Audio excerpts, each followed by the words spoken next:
when I was about 18, 19, 20, something like that. Me and some of my buddies used to jam over at my friend Brad's dad's house. So anyway, I arranged for us to meet up down in Table Rock Lake here in Missouri.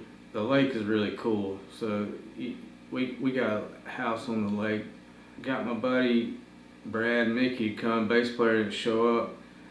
So I had to hire a local guy, Frank, who played bass for us during that 3 days. But just like pretty much everything that has to do with music, there's always going to be something notable, and this was no exception. My wife and I got up to go. I said after a while, let's go find some food, and we passed this one place, and it was kind of like a hole in the wall, like a dump. So went up the road a little bit, and there was another place, but the parking lot was slammed full of cars. I said, man, we'll be waiting 40 minutes in there, I guarantee you. So we came back to the little hole in the wall, dumpy looking place. But behind us there was a booth. There was one guy sitting there, and there was a couple sitting beside him, and they were talking. My wife and I were sitting there, and the guy was like 2 feet behind me. I couldn't help but hear what they were talking about. They were mostly just talking about places on the lake, to eat and listen to music, and how you could get there in your boat, and just stuff like that. Anyway, they got to talking about a venue or two, and anyway, she asked the guy, she goes, have y'all played in there? She goes, you're in a band, right? And he goes, yeah, that's a small place. We don't play places like that. She goes, who are you with? He goes, Kansas.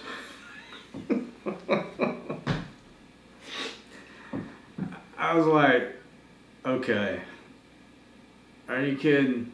And she said like, Kansas? He goes, yeah. So the guy that was playing the drums for us, most of the Kansas I listened to was because he played it all the time. I liked Kansas okay, but I didn't buy any of their albums. But he had all their records or tapes. And the reason why I had the opportunity to listen to all that music was because he had it.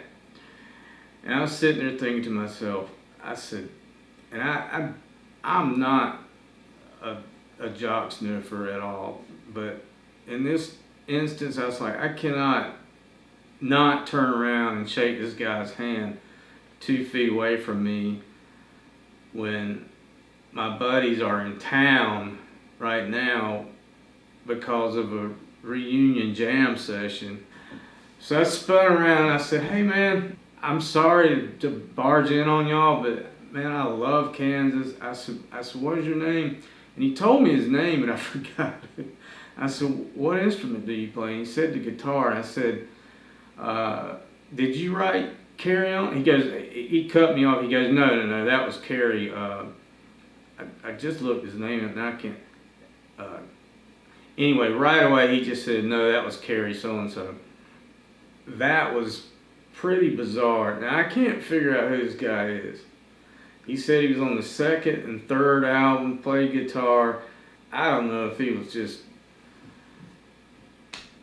BSing them or what. He was the right age, so, and he knew right away who the other guys were. So, and he said he was from Topeka, and that's where they're from. So that was crazy, that was the first thing. I got back, and they were up by then. I said, y'all aren't gonna believe this. You gotta listen to this story. And I told them that story. How'd it go?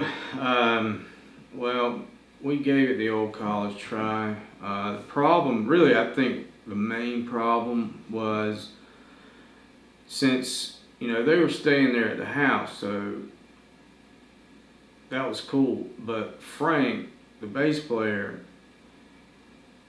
he was only there like for 3 or 4 hours per day. We'd had a bass player that was staying there, you know, then we could have taken a break and then got some supper and went back and jammed some more, because you never, it seems like you're never going to really get into the groove until later on, you know. It needs to be, I don't know, after 10, something like that, you know, 10, 11, something like that. It's probably when the magic's gonna occur. So if our bass player would have shown up, you know, we could have jammed at all, you know, we could have gotten up and jammed at 7 a.m. in the morning or whenever, you know, all day long.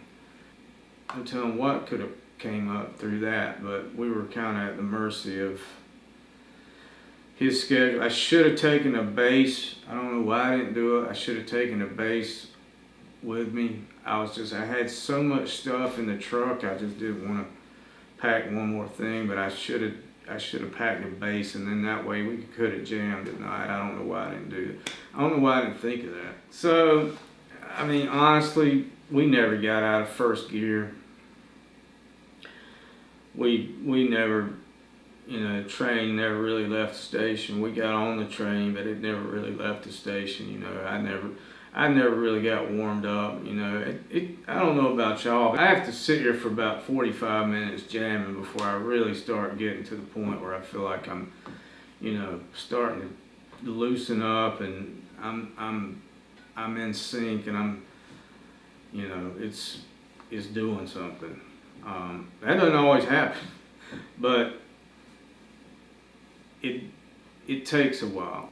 I took audio from one Dead song we did, and I diced it up and made it listenable. It was probably about a 5-minute jam, but I diced it up to about 3 minutes, and called a good solo. Brad did.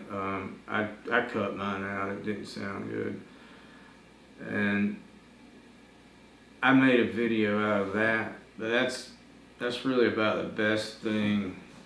Now he's got some more footage that is from Friday night that I haven't listened to. I haven't been able to.